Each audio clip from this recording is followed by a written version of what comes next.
Thanks to the wonder of video editing, I've actually jumped back in time from the very end of this tutorial to show you what you're going to end up with. And here we have our colour before image and a very striking monochrome print. We've lightened the skin tones, we've lightened the background to make more contrast between her hair, her facial features and the rest of the shot so that her identity just pops out of the picture. And I'm going to use a technique to lighten specific tones that you can get using the develop module. It's very similar to the old school technique of putting a filter over a camera lens to lighten or darken different objects in the scene in a monochrome version of the print. So it's very powerful and very effective, and I'll show you that technique now. But let me demonstrate that by bringing in a shot first of all. If you go to import photos from disk, you can find BW before, black and white before, just click choose, and then you've got the option to copy it into a new location and add it to Lightroom's catalogue. That's a good idea because we don't want to actually work on the image that's stored on the video disk. So let's just choose that option, click here for where you want to put it. My pictures is a good idea, and then import. Wherever you do put it, Lightroom will remember it, its library will access it, and you can edit it at any time in the future. Now we could edit the shot using the quick develop tools in the library module, but there's a much more powerful selection of tools in the develop module. Before we go there, click to select the photograph. It'll appear in the navigator like so.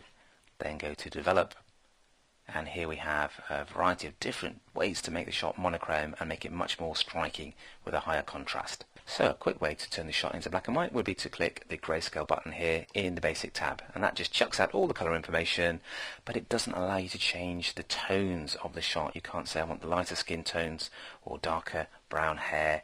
I can just basically throw out the color information and get this shot here, and you could get very flat contrasting shots that lack impact. So we're going to click back on color and scroll down to something a little bit more advanced.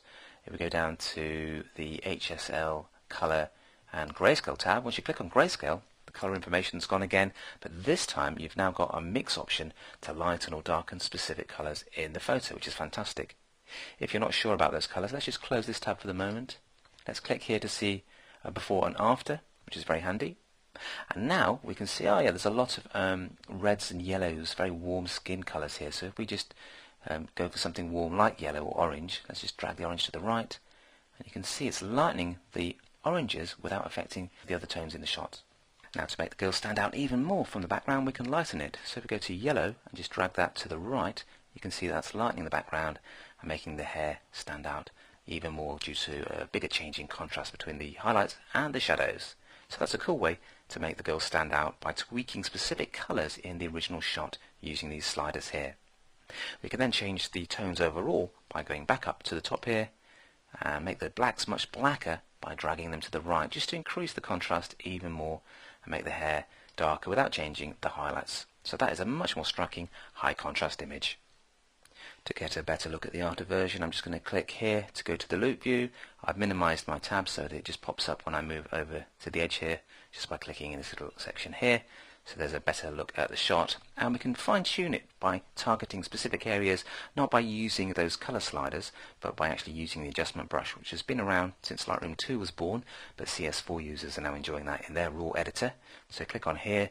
You can then tweak things like exposure. If you go to Effects and choose Exposure, drag that down to about 2 stops maybe. You can then use a brush just to click and spray, just to darken specific tones, like these mid-tones around the edge of the shadows down here, just to tweak things. You could also maybe darken the shadows just around the nose here a little bit with a little click. Keep density quite low as well, to minus, say, around about 14 should do the trick. Otherwise the changes will be much more dramatic and noticeable. So you can click reset if you're not happy with those changes. There we go, it's back to the normal version, and we've got a low density again, so just click and spray just to darken them like so. And also these pins that you've got here allow you to adjust the exposure afterwards just by clicking and dragging, so you can brighten or darken it and make it perfect. As you can see here, I'm just tweaking it to make it a very subtle change indeed, but that's another way of selectively targeting a specific area and tweaking its tones.